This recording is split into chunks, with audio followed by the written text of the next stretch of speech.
যদি আজ আমি আপনাকে বলি যে আমি আপনাকে এমন একটা ট্রিক শেখাবো যার সাহায্যে আপনি যে কারোর মন পড়তে পারবেন, অর্থাৎ আপনি জানতে পারবেন যে সামনের মানুষটি কি ভাবছে এবং কি বলতে চলেছে, শুনে শক লাগছে তাই না? চলুন আমি আপনাকে একটা ভিডিও দেখাই।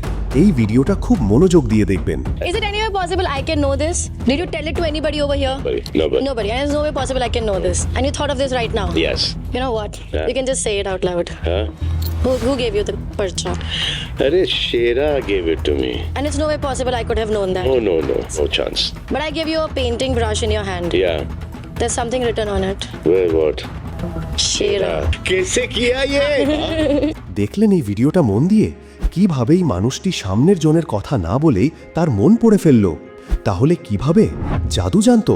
না, সে জাদু জানতো না, কিন্তু সে এমন কিছু সাইকোলজিক্যাল পদ্ধতি জানতো যার সাহায্যে সে সামনের জনের মন পড়ে ফেলেছিল। চলুন এমনই একটা পদ্ধতি আজ আমি আপনার সাথে টেস্ট করি। আপনাদের সবাইকে একটা কান্ট্রির নাম ভাবতে হবে, একটা দেশের নাম যার প্রথম অক্ষর ডি হতে হবে, অর্থাৎ ডি দিয়ে শুরু হওয়া কোনো দেশের নাম ভাবতে হবে। সবাই নিশ্চয়ই ভেবে ফেলেছেন? এখন যে নামটা আপনি ভেবেছেন সেটা তো আমার একেবারেই জানা নেই। এখন যে কান্ট্রির নাম আপনি ভেবেছেন তার দ্বিতীয় অক্ষর দিয়ে আপনাকে একটা অ্যানিমালের নাম ভাবতে হবে। সবাই ভেবে নিয়েছেন?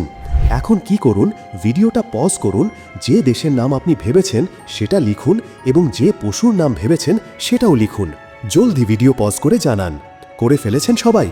এখন আমি গেস করতে চলেছি যে এখানে 90%-এর বেশি লোক কান্ট্রি ভেবেছেন ডেনমার্ক আর অ্যানিমালের নাম ভেবেছেন এলিফ্যান্ট। আমি কি ঠিক? তাই না? আপনারা সবাই কমেন্ট করে নিশ্চয়ই জানিয়ে দিয়েছেন। এখন এটা আমি কি করে পারলাম? কারণ আমি এমন কিছু সাইকোলজিক্যাল পদ্ধতি জানতাম যার মাধ্যমে আমি আপনার মন পড়েছি। আর এমনই 7টা সাইকোলজিক্যাল পদ্ধতি আজ আমি আপনাদের বলতে চলেছি।